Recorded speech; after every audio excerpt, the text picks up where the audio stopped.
नमस्कार। बहुजन संवाद में आपका स्वागत है। बहुजन संवाद में आज हम बातचीत करेंगे अशोक चौधरी जी से, जो वो आदिवासी एकता परिषद के सचिव हैं। चौधरी जी, आपका बहुजन संवाद में बहुत बहुत स्वागत है। बहुजन संवाद में हम ये कार्यक्रम सप्ताह का व्यक्तित्व तो हर समय एक ऐसी शख्सियत के साथ करते हैं जो हमें लगता है कि अनुकरणीय है, जिससे समाज प्रेरणा ले सकता है, बहुत कुछ सीख सकता है, जिनके पास में अपने जीवन के ऐसे अनुभव हैं जो समाज को दिशा देने के काम आ सकते हैं। और इसीलिए आज आपको बहुजन संवाद ने आमंत्रित किया है। मैं अशोक जी, हमारे साथ में डॉक्टर आनंद प्रकाश तिवारी जी हैं। मैं पहला सवाल आपसे ये करना चाहूंगा कि आपके जो आदिवासियों के बीच में काम है, आदिवासी एकता परिषद को लेकर के, उसको पूरा देश जानता है। काम भी है, नाम भी है, संख्या भी है, उसका जो असर होना है वो भी है, सभी कुछ है। लेकिन आपके बारे में व्यक्तिगत जो जानकारी है वो कम लोगों को है। गुजरात के आपके नजदीक के साथियों को जरूर होगी, लेकिन देश भर के साथियों के बीच में आप कहाँ है? अशोक जी, आपको ये लगता है कि जो गुजरात का कोऑपरेटिव मॉडल है वो एक सक्सेसफुल मॉडल है? क्योंकि हम ये देखते हैं कि जैसे एक दो एक्सपेरिमेंट हैं, उसकी चर्चा तो देश में होती है, लेकिन कोऑपरेटिव मॉडल, विशेष तौर पर मैं इस परिप्रेक्ष्य में कहना चाहूंगा कि जब मोदी जी जब यहाँ पर चीफ मिनिस्टर रहे, और उसके बाद में जब वो दिल्ली के लिए उनको लाया गया, तो उसके अंदर कोऑपरेटिव को लेकर के कभी कोई चर्चा नहीं हुई। मतलब कोऑपरेटिव्स एक गुजरात का एक सक्सेसफुल एक एक्सपेरिमेंट है। और जो ये सरकार थी नरेंद्र मोदी की, उन्होंने उस कोऑपरेटिव को अपने मतलब कब्जे में लिया नहीं लिया, या जो भी कुछ उसके साथ किया, उसको लेकर के बात आगे नहीं गई। मेरा कहना यह है कि आपका जो आपकी बात से जो ध्वनि निकल रही है वो ये है कि कोऑपरेटिव्स जो है गुजरात में बहुत सक्सेसफुल है। लेकिन ये जो उसकी जो सक्सेस थी, जो मुझे लगता है कि देश के लिए बहुत ही एक आवश्यक एक और एक ही तरीका हो सकता था एलपीजी से लड़ने का, और वो जो आपने डिसेंट्रलाइज प्लानिंग की थी उसको आगे ले जाने का, तो फिर वो आगे क्यों नहीं बढ़ा? और उसको भी कभी भी मतलब कांग्रेस ने भी उसको कभी हाईलाइट नहीं किया राष्ट्रीय स्तर के ऊपर, और बीजेपी के तो सवाल ही नहीं है। मतलब उसकी कभी चर्चा नहीं हुई। हाँ, इतना जरूर कह सकते हैं हम, आज जब हम आपसे बात कर रहे हैं तब कोऑपरेटिव के मंत्री जो है अमित शाह हैं, और अमित शाह को ये समझ में आ गया है कि अगर इस देश के अंदर पकड़ बनानी है, और विशेष तौर पे ग्रामीण क्षेत्र में पकड़ बनानी है, तो कोऑपरेटिव्स के माध्यम से ही राज किया जा सकता है। और वो उन्होंने नोटबंदी के समय भी उन कोऑपरेटिव्स का इस्तेमाल किया, और इस समय भी पूरे देश के अंदर वो कोऑपरेटिव्स के ऊपर एक तरीके से कब्जा जमाने की बहुत तगड़ी मुहिम पूरे देश के अंदर चल रही है। मेरे यहाँ मध्य प्रदेश में मैं हूँ, यहाँ पर भी सांची का चलता था, कोऑपरेटिव जो है उसको भी कैप्चर करने का एक तरीके का स्थिति बन ही चुकी है। इसके ऊपर आप क्या कहेंगे, क्योंकि ये बहुत इंपॉर्टेंट है पूरे देश के लिए कोऑपरेटिव के ऊपर। जी। लेकिन मुझे लगता है कि अगर निचले स्तर के जो हमारे मेंबर्स है कोऑपरेटिव के, वो जागृत रहते हैं तो इतना आसान नहीं है। ये कभी भी, ये जो उनकी लोगों की जो ताकत बढ़ रही है वो किसी भी सल्तनत को तानाशाह बनने से रोकेगी, ऐसा मुझे विश्वास है। इसलिए कोऑपरेटिव लोगों को बेसिकली ताकत देता है और संघर्ष करने की भी ताकत देता है। और जहां तक हम स्वावलंबन की जो बात है, वो स्वावलंबन की बात अभी अकेला अकेला आदमी नहीं कर सकता है।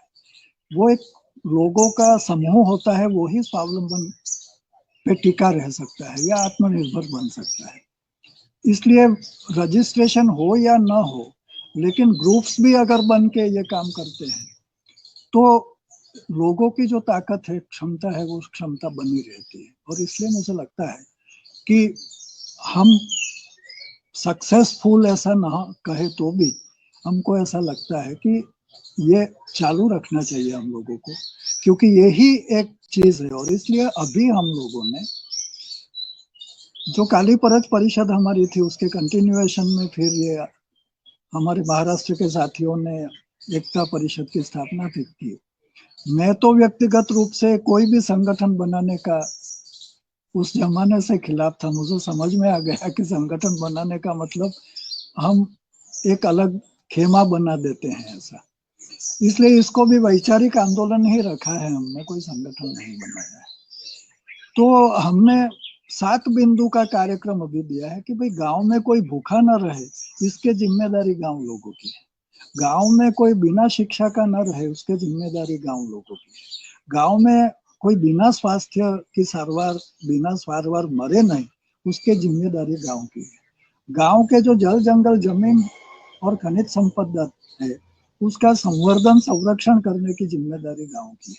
उसमें से जो कुछ भी प्रोड्यूसर कच्चा माल पैदा होता है, उसको प्रोसेसिंग करने की जिम्मेदारी 4-5 गांव मिलके पढ़े लिखे लोग हो, वो आप लोग अपने प्रोसेसिंग छोटे छोटे यूनिट्स बनाओ।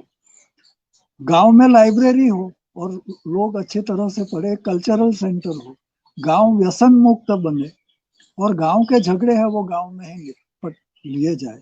ऐसे 7 बिंदु का कार्यक्रम हम लोगों ने व्यापक स्तर पर ये हम लोग कर। ये आपका अद्भुत कार्यक्रम है, इसके लिए बहुत शुभकामनाएं हैं।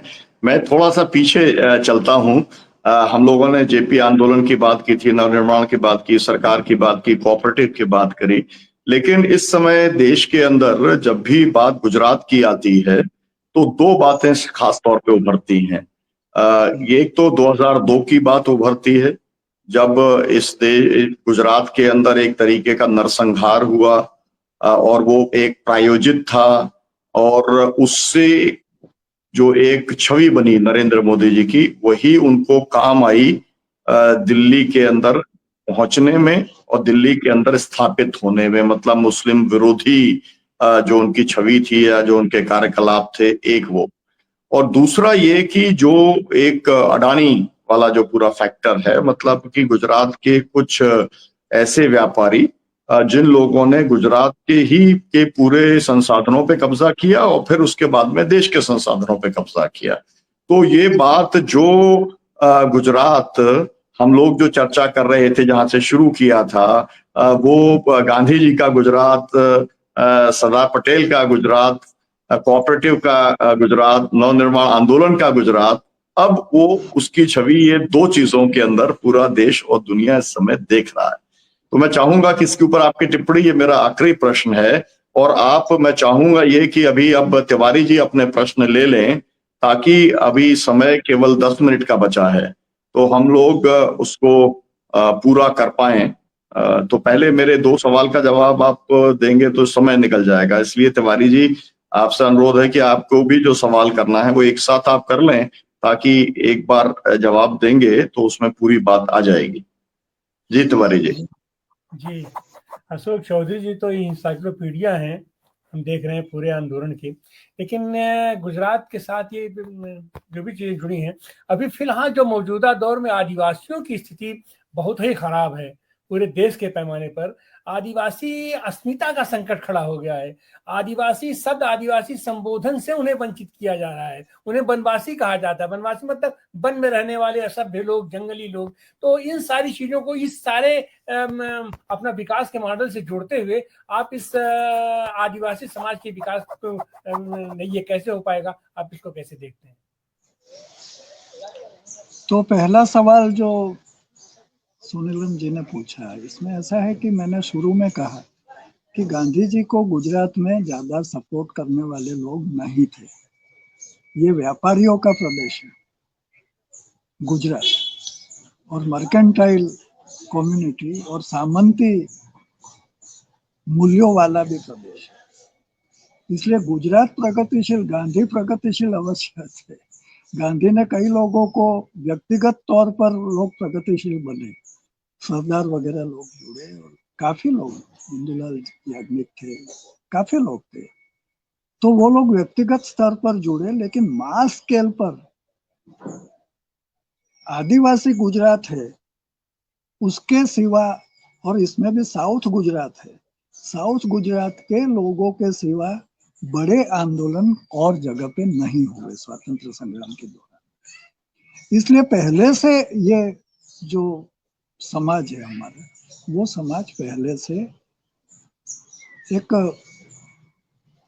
संकुचित यानी रूढ़िचुस्त विचार सरणी वाला समाज है। इसलिए अभी भी जो दलितों के साथ घटना घट रही है आप समझ रहे हैं, और अभी आदिवासियों की वो स्थिति आने वाली है, क्योंकि आपने जैसे तिवारी जी ने बताया वैसे अभी आदिवासी लोग ऊपर उठने चाहिए थे। इसके बावजूद अभी म्यूनिसिपालिटी या नगर पालिकाओं में हमारी माता बहनें सफाई कामदार बन रही है। पूरे जो रोड रास्ते वगैरह है तो हमारे लाखों लोग उसमें रोड वगैरह पूरे देश में बनाने के लिए आदिवासी लोग जा रहे हैं। बड़े पैमाने पर हमारे मध्य प्रदेश महाराष्ट्र से माइग्रेशन होके मजदूर वहाँ सौराष्ट्र वगैरह में, खेड़ा सौराष्ट्र बड़ौदा, जहाँ बड़े किसानी कर रहे हैं वहाँ मजदूरी के लिए सौराष्ट्र में तो 12 लाख मजदूर अभी मध्य प्रदेश महाराष्ट्र और गुजरात के ईस्टर्न बेल्ट जो आदिवासी बेल्ट है इसमें से जा रहे हैं। तो परिस्थिति तो बहुत ही खराब हो रही है, बिगड़ रही है। और आप जानते हैं कि जो एग्रीकल्चर सरप्लस में से ही इंडस्ट्री आती है, इंडस्ट्रियल डेवलपमेंट, तो व्यापार भी था और एग्रीकल्चर भी डेवलप हुआ, क्योंकि आप लोगों के सबकी नदियां हमारे यहाँ आई तो इरिगेशन की फैसिलिटी भी हमारे यहाँ ही हुई, तो किसान समृद्ध भी हुए। और उन लोगों ने फिर इंडस्ट्री में, जैसे डायमंड इंडस्ट्री है, टेक्सटाइल इंडस्ट्री है, तो लैंड का भी सेंट्रलाइजेशन होता गया, बड़े किसानों के पास जमीनें जाती गई और इंडस्ट्रियल कॉम्प्लेक्सेस भी हमारे यहाँ होते गए और बड़े लोग भी हमारे यहाँ ही पैदा हुए। और गुजरात यानी बम्बई तक का पहले से कब्जे कर लिया था, तो बम्बई जो हमारा कैपिटल है, तो कॉमर्शियल बिजनेस कैपिटल है, तो वो भी गुजरातियों के हाथ में शुरू से रहा है। तो इसलिए ये जो प्रगतिशील सोच है इसका गुजरात में पहले से कम असर रहा है। गांधी की वजह से हमारी ऐसी एक प्रतिष्ठा बनी, लेकिन हम लोग क्रॉस सेक्शन में हम लोग इतने प्रगतिशील नहीं हुए, ऐसा मुझे लग रहा है, और वो हम लोग काम करना पड़ेगा। ऐसी स्थिति में आप जो तिवारी जी जो पूछ रहे थे, ये जो मॉडल है, इसलिए हम लोगों ने ये मॉडल के, हमारा गांव का मॉडल हम लोग कैसे खड़ा करें, इसके लिए ही हम लोग इतने सालों से 32 सालों से हम प्रयत्नशील हैं कि अगर इसका मुकाबला हमको करना है। और इत्तेफाक से आदिवासी इलाकों में अभी भी लोगों में साथ में काम करने की भावना है और अभी भी थोड़े बहुत संसाधन हमारे पास बचे हैं, जिससे हम स्वावलंबन करके, ये सब चुनौतियां हैं, ये चुनौतियों में दूसरे लोगों को भी हम शरीक कर सके और हम लोग भी इसके खिलाफ खड़े रहे, ये हम लोगों को उम्मीद है। अशोक जी, समय अब कम रह गया है, इसलिए मैं ये चाहूंगा कि आपका जो पूरा काम है उस काम को लेकर के आप क्या अपील करना चाहेंगे युवाओं से, आदिवासियों से, गुजरात के लोगों से, देश के लोगों से, विशेष तौर पर ये जो क्रिमिनल किस्म के जो लोग हैं उन लोगों को कैसे अंकुश में लाया जाए। ये जो आपने सामंती सोच की बात कही, पुरातन या रूढ़िवादी सोच की बात की, इस सब के लिए एक अपील मेरा आपसे अनुरोध है कि आप वो रखें। मुश्किल से 4 मिनट या 3 मिनट बाकी हैं। ये बात बहुत सरल है। हम 70 लाख साल से जो मानव सभ्यता विकसित होती जा रही है, इसमें हम लोग तो 70 साल महज जिएंगे, तो इसमें कितना भी इकट्ठा करेंगे वो यहाँ ही हम लोग छोड़ के जाने वाले हैं। और कुछ भी राजकीय सत्ता भी अगर हम लोग ले लेंगे तो वो भी कोई लंबी टिकती है ऐसा नहीं है, क्योंकि हम जिंदा ही इतना नहीं रहते। तो सबको तो हमारे इतना ही कहना है कि अगर ये जो पूरे ये व्यवस्थाओं के हिसाब से भेदभाव खड़े हुए हैं, गरीब अमीर के भेदभाव खड़े हुए हैं, जाति जातियों के बीच में भेदभाव खड़े हुए, धर्म के बीच में भेदभाव खड़े किए, पढ़े लिखे और अनपढ़ के बीच में भेदभाव खड़े किए, गोरे और कालों के बीच में हम लोगों ने भेदभाव खड़े किए। ये अच्छी चीज नहीं है। ये हम लोग अंदर अंदर झगड़ के मर जाएंगे, हम लोग अंतर संघर्ष ही इससे बढ़ेगा। और ये जो लोग ये सत्ता में बैठे हैं या सामंती सोच वाले लोग हैं या पूंजीवादी सोच वाले लोग हैं, ये इन लोगों के भी हित में ये चीज नहीं है, ऐसा हम मानते हैं।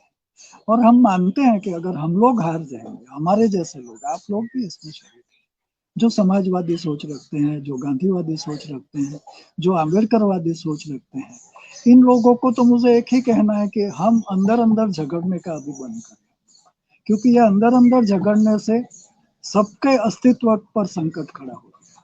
आदिवासियों के अस्तित्व पर तो संकट खड़ा है, लेकिन हम लोग इकट्ठे हो रहे हैं, हम लोगों ने शुरू किया है इकट्ठा। तो हमारे अस्तित्व का तो ऐसा है कि अगर हम नहीं रहेंगे तो पानी नहीं बचेगा, जंगल नहीं बचेगा, जमीन नहीं बचेगी, तो सबके अस्तित्व का संकट खड़ा होगा।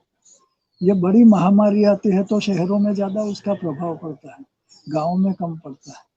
तो हम जल खत्म कर देंगे, जंगल खत्म कर देंगे, जमीन खत्म कर देंगे तो क्या होगा?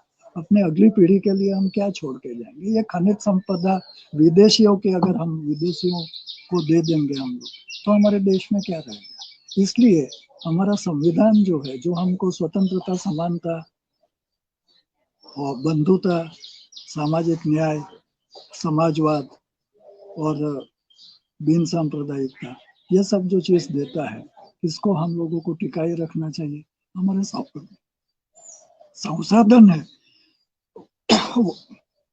वो संसाधनों को हमको टिकाए रखना चाहिए। हमारा जो स्वाभिमान है वो भी जगना चाहिए। एक ईस्ट इंडिया कंपनी के सामने हम लोगों ने इतना बड़ा संघर्ष किया, तो अभी हजारों कंपनियों को हम लोग ही बुला रहे हैं। तो हमारे देश के लोगों का स्वाभिमान भी जगना चाहिए, और हमारे नौजवानों को रोजगार भी इसमें से ही मिलेगा। हम जंगल बनाएंगे, जमीन अच्छी बनाएंगे, पानी को संचित करने का करेंगे, ये सब काम करेंगे, तब भी रोजगार भी उपलब्ध होंगे सब लोगों को, लाखों लोगों को रोजगार मिल सके, ऐसी स्थिति है।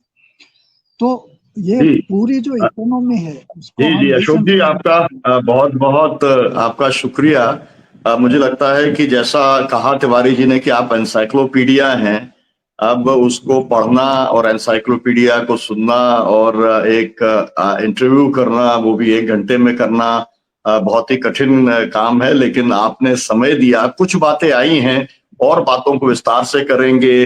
अभी जो 16, 17, 18